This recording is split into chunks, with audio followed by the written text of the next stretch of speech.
Have you ever wondered how those amazing AI tools that write text or answer your questions, even generate code, actually?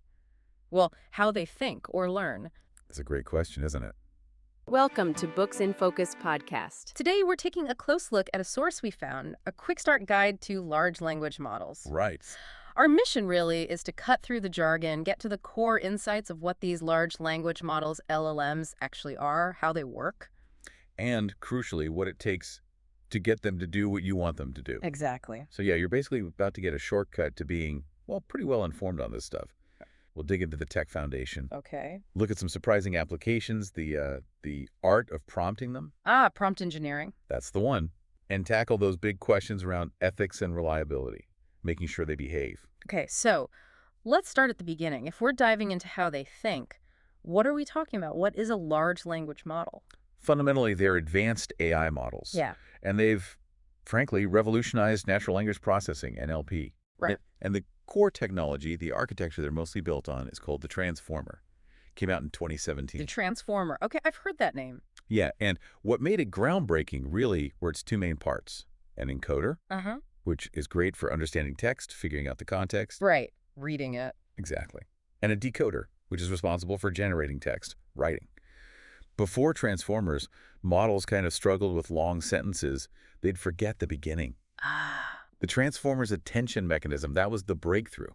It let the model connect every word to every other word, basically. Context became king. Which is why that famous paper was called Attention is All You Need, right? Not Yeah. just a catchy title. Not at all. It was a huge shift. Yeah. And from that, this whole family of different transformer models popped up, like BERT. Bird. People call it the reader. It's encoder only. Hmm. So really good at processing, understanding huge amounts of text fast, but not generating new stuff freely. So it reads, but doesn't write essays. Pretty much. It's often used pre-trained for tasks where you don't need that free generation. And here's a cool bit. Google uses BERT to understand your search queries better. Ah, makes sense. So it gets the meaning behind the search. Precisely.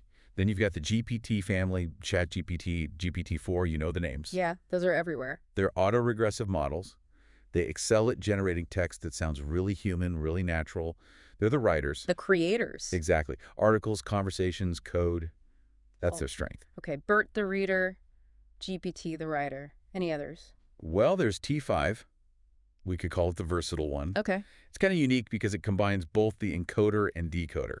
Makes it super flexible for processing and generating. It was one of the early ones showing promise on multiple tasks at once. Like a Swiss Army knife, you said. Yeah, something like that. Now, you put understanding in quotes earlier. We should probably clarify that. When we say an LLM understands. Right, good point. We usually mean natural language understanding, NLU. It means they can interpret language for tasks like figuring out if a review is positive or negative or classifying text. But it's not conscious thought. Definitely not. It's not human comprehension.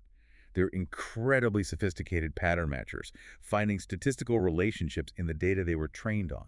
Got it. So how do they learn language if they don't understand, like us? What's the mechanism? It boils down to the token. That's the basic unit. A token? Yeah, the smallest piece with semantic meaning. Could be a whole word, could be part of a word, even punctuation. Like running might be one token, but an unusual name might be split? Exactly. The guide mentions Sinan becoming sin and hashtag nan if it's out of vocabulary. Why does that splitting matter? Because LLMs have limits on how many tokens they can process at once, the context window. So how things get tokenized impacts how much information fits. Ah, okay. So you have tokens. What next? Those tokens get turned into embeddings. These are basically mathematical representations, vectors in a high-dimensional space. Numbers. Turning words into numbers. Yeah, but the genius is these numbers capture meaning and relationships. Words with similar meanings end up closer together in this mathematical space. So it's like a map of meaning built with numbers. That's a nice way to think about it. It allows for comparing meaning in a really precise way, way beyond just matching keywords. You can't easily turn the embedding back into the original text, but it holds the essence. That's pretty abstract but powerful, and this whole system gets pre-trained. Massively pre-trained on huge data sets of text. Think like a large chunk of the internet. Wow. And that lets them learn all these language features, grammar, facts, reasoning patterns, all embedded in the model's parameters. And that pre-training leads to Transfer learning. That's the key concept. The model gets this broad general knowledge. Like a liberal arts degree for AI? Huh. Maybe. And then you can take that general knowledge and fine-tune it on a much smaller, specific data set for your particular task. Ah, so you don't need billions of documents to teach it about, say, medical terminology. Exactly. You leverage the pre-training and just specialize it. Much more efficient. Get you state-of-the-art results without starting from scratch every time. Okay, that makes sense. Yeah. So we understand the building blocks, transformers, tokens, embeddings, pre-training, fine-tuning. Let's talk applications. Yeah. Where are we seeing these LLMs put to work? Oh, all over the place. Customer service chatbots are a big one. Content generation blogs, articles, maybe even rough drafts of academic papers. Right. But you mentioned semantic search earlier. That sounds more sophisticated than just keyword searching. It absolutely is. Semantic search understands the intent and context, not just the words. The example given was searching for a vintage magic card. Yeah. A keyword search might pull up a vintage magic kit, for stage magic, because vintage and magic match. Right. Completely different thing. But a semantic search system understands you mean the trading card, like Magic, the Gathering, and gives you relevant results. It gets the nuance. That's a huge difference. So how does that work under the hood? What are the components? Well, at the heart is the text embedder. That's what turns your query and the documents into those meaningful vectors we talked about. Using things like BERT or OpenAI's models? Exactly. Could be closed source like OpenAI or open source ones. Then you need document chunking. Breaking things down? Yeah, LMs have those token limits, remember, so you can't just feed them a whole book. You break it into smaller, manageable chunks. How do you do that without losing the flow? Good question. Strategies include overlapping the chunks slightly, so context isn't lost at the boundaries, or using natural breaks like paragraphs or page breaks. There's a trade-off. Overlapping adds redundancy, but helps accuracy. Okay, makes sense. Chunks, embeddings, where do they live? In vector databases.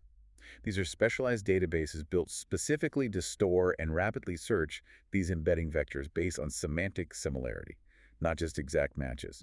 Names like Pinecone, Weaviate. Yeah, Pinecone, PageVector, Weaviate, NOI is another. They're optimized for finding the closest vectors really fast. And there's one more step. Re-ranking. After the vector database retrieves a set of potentially relevant chunks, a re-ranking step sorts them to put the most relevant ones right at the top. Sometimes using more sophisticated models called cross-encoders, or even older methods like VM25. Got it. Embed, chunk, store, retrieve, re-rank. That powers semantic search.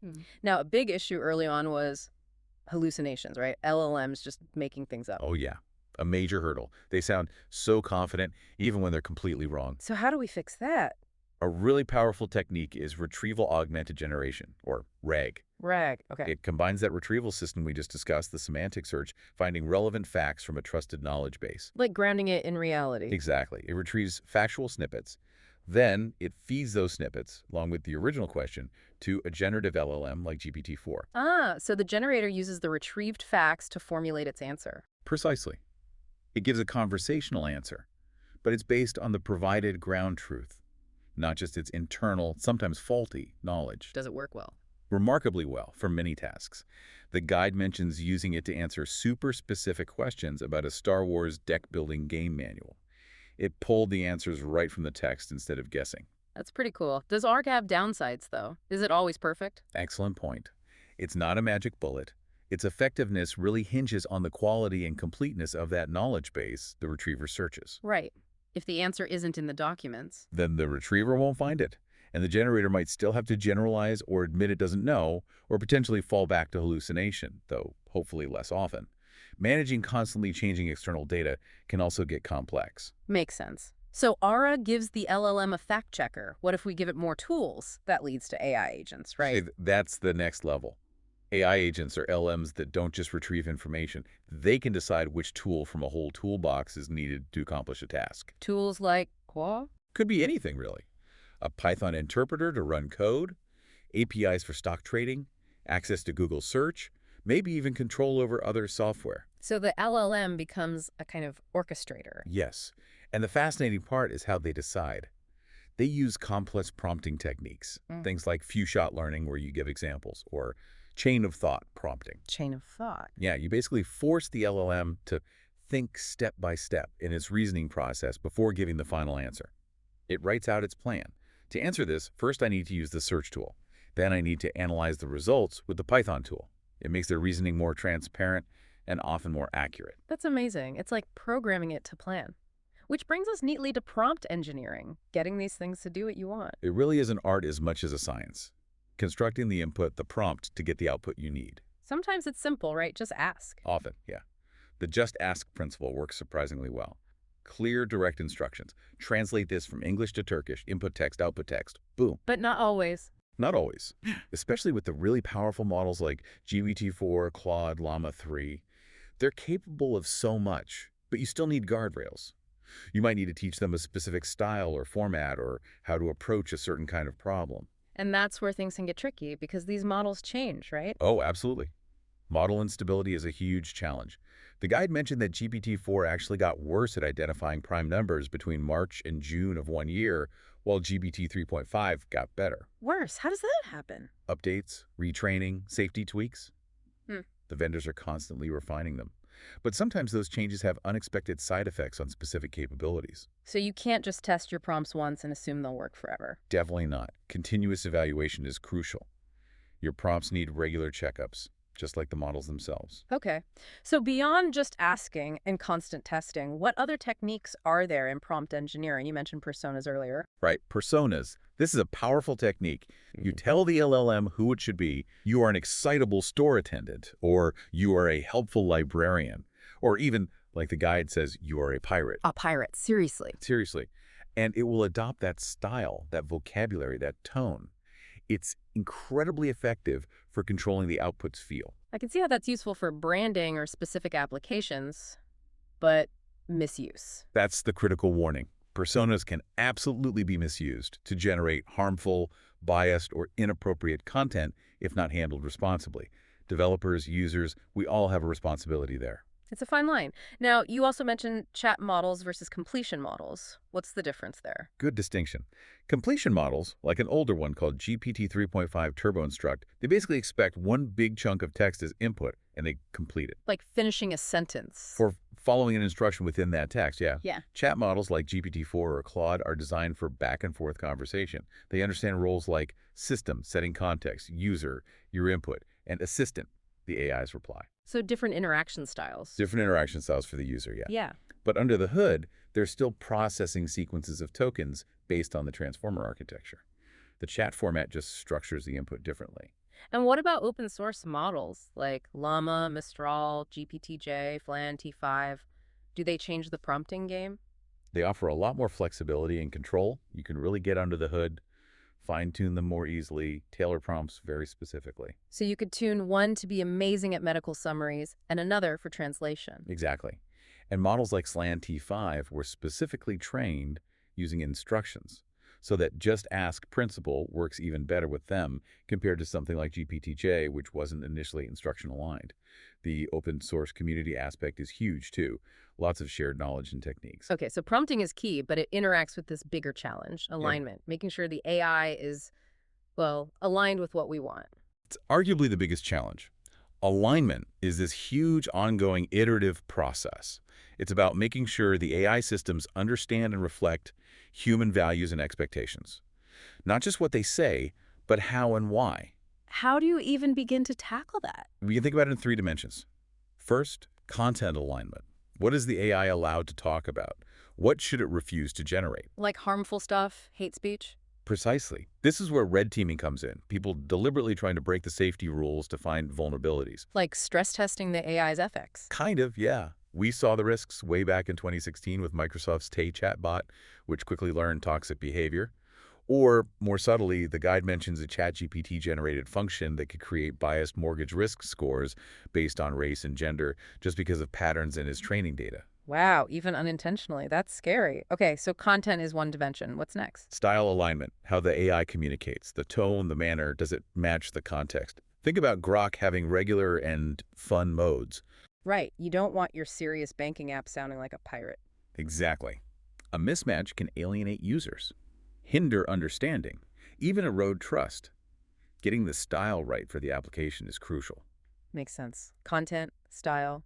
What's the third? Value alignment. This is deeper. What are the underlying values embedded in the AI? Often these come directly from the training data. And if the data is mostly from one culture, Then the AI might reflect that culture's values and perspectives more strongly. GPT-3, for example, was heavily trained on English web text, potentially giving it a Western accent in its values. can you change that? Interestingly, yes, to some extent through prompting. The guide notes GPT-4 can be prompted to consider questions from different viewpoints, like Eastern philosophies. It hints at the possibility of AI embracing value pluralism, not just reflecting one dominant view. That's fascinating. But it all seems to come back to the data, doesn't it? Absolutely. Data is the bedrock of alignment. And it's not just about quantity, it's about quality. Is the data representative, diverse, free from harmful biases? Quality over quantity. You got it. It's actually amazing the source mentioned that sometimes even a small set of high-quality human-written data, like just 80 conversations on sensitive topics, can drastically improve an LM's performance and safety in those areas. 80 examples. That's tiny compared to the pre-training data. Shows the power of targeted, high-quality data for fine-tuning alignment. So how do you train for alignment using this data? Several methods. RLHF reinforcement, learning from human feedback is a big one. Humans rank different AI responses, and the model learns to prefer the higher-ranked styles and content. Humans teaching the AI preferences. Yep. And there's also RLAIF, using AI feedback, where one AI helps train another, often guided by human principles. And then there's constitutional AI from Anthropic. Constitutional AI sounds formal. It's ambitious. It's an attempt at self-alignment. The AI critiques and revises its own responses based on a predefined constitution, a set of ethical principles. The goal is to make the AI more inherently aligned, reducing the need for constant human feedback loops.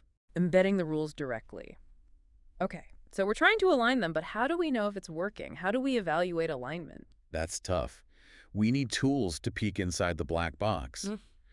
LIME is one local interpretable model agnostic explanations.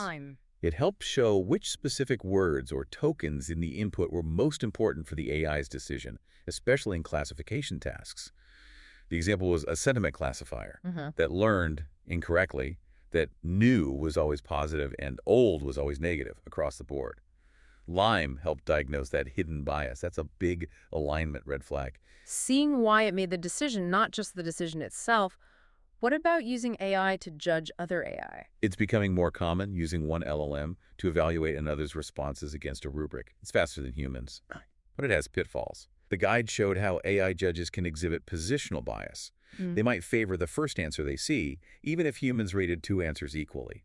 So the evaluation itself can be biased. Wow. Okay, so human oversight is still critical even when automating evaluation. Absolutely. All this complexity, this uncertainty, it reminds me of that Norbert Weiner quote from way back in 1960. The father of cybernetics, what did he say? He warned, if we use, to achieve our purposes, a mechanical agency with whose operation we cannot efficiently interfere once we have started it, then we had better be quite sure that the purpose put into the machine is the purpose which we really desire, and not merely a colorful imitation of it. Oof. That hits hard today, doesn't it? Are we sure the purpose we're building into AI is the one we really want? It's the multi-billion-dollar question, isn't it? How do we verify these complex systems are truly aligned with our intentions reliably? Which leads us perfectly into, okay, how do we measure success? Beyond just alignment, how do we evaluate LLM performance overall? It can't just be, it feels like it works. Right. We need objective measures. For generative tasks, it depends. If it's multiple choice, we can look at the probabilities the model assigns to the correct answer, or just see if it generates the right letter. Straightforward enough. What about free text? How do you grade a poem or a conversation? That's much harder. Yeah. Classic methods like BLEU or Roget look at n-gram overlap, basically. How many sequences of words match a reference text? Kind of crude, maybe. Doesn't capture meaning well. It can be, yeah. So more advanced methods use semantic similarity, using those embedders again to see if the meaning of the generated text is close to a reference. Or, as we discussed, using another LLM as a judge, armed with a detailed human-written rubric. With the caveat about AI judge biases. With that caveat, yes. Okay, that's generation. What about understanding tasks, like the embeddings themselves? You often evaluate embeddings based on how well they work in a downstream task. Did fine-tuning your embedder lead to better product recommendations, higher customer satisfaction, like Net Promoter Scores? The end application's performance is the measure. Makes sense. And classification, spam or not spam? There, you use standard metrics like accuracy, precision, recall. but also something called model calibration. Calibration. Yeah, it measures how much you can trust the model's confidence scores. If the model says it's 90% sure something is spam, is it actually right 90% of the time? Yeah. Is its confidence justified? Exactly. And interestingly, fine-tuned models tend to be much better calibrated, much more reliable in their confidence than the general pre-trained models. Good to know. So, we have task-specific metrics. What about standardized tests? That's benchmarking. Think of them like the SATs for LLMs. Standardized tests covering various capabilities, reasoning, knowledge, coding, etc. They often result in public leaderboards, like the Hugging Face Open LLM leaderboard. Competition. Healthy competition, hopefully. One interesting benchmark mentioned is truthful QA. It specifically tests if the LLM is truthful or tends to repeat common misconceptions. How does it do that? Often with multiple choice questions where common sense might lead you astray, or where there are tricky constraints. Remember that GPT-4 example? One where it struggled initially. Yeah, it failed a multiple choice question from this benchmark because it ignored a key constraint in the question, even though it knew the underlying facts. It needed explicit prompting to pay attention to the constraint. Wow. Even the best models need careful handling on these tests. It really underscores the importance of prompting and evaluation. Absolutely. And there's one more really fascinating evaluation technique. Probing. Probing. Sounds like poking it with a stick. Huh. Sort of. It's a way to quantify how much information the LLM learned implicitly during pre-training. Information that's just locked away inside its parameters. Researchers design specific tests. For instance, they might probe the model to see if it internally represents facts like the birth year or death year of famous people, just from having read about them in its training data. Without being explicitly asked during training. Exactly. It's finding knowledge that emerged naturally from processing all that text. It's like digging for hidden treasure within the neural network. That's incredible. Yeah. What else can probing tell us? Well, the guide mentioned the GSM-AK benchmark for math word problems. Probing suggested that Mistral models seem to have encoded significantly more mathematical knowledge during pre-training compared to Llama models. So if you need an AI for math. Mistral might be a stronger starting point for fine-tuning. Based on that probing insight, it tells you about the model's latent potential. Wow, what an incredible journey we've taken. From the basic transformer architecture. Right, through tokens, embeddings, To semantic search, RAG, agents, then the art of prompting. the massive challenge of alignment, content, style, values. And finally, all the different ways we try to measure if these things are actually working well and doing what we want. It's a complex landscape, for sure. And it's moving so fast. This field is still largely uncharted territory. Every discovery, every new technique, it gets us closer to AI that really understands and responds to us. But as they get more integrated into everything we do, they're not just tools, are they? They reflect the data we feed them, the values we build into them, intentionally or not. That's the crucial point. Which leaves us and leaves you listening with a big question, doesn't it? With these insights, how can you help ensure that the future of LLMs is built with empathy, with fairness, with a deep respect for all the different ways humans experience the world? What ethical challenges do you see coming? How might you help solve them? It's a lot to think about. It really is. Stay curious, stay creative, and maybe stay kind as you continue your own deep dive into this technology. Thank you for joining us on Book on Focus. Until next time, keep learning and stay inspired. If you enjoyed this episode, we'd love your support. Subscribe to our YouTube channel, leave a like, and share with others who are passionate about growth and technology. Your engagement helps us bring you even more insightful content. See you soon!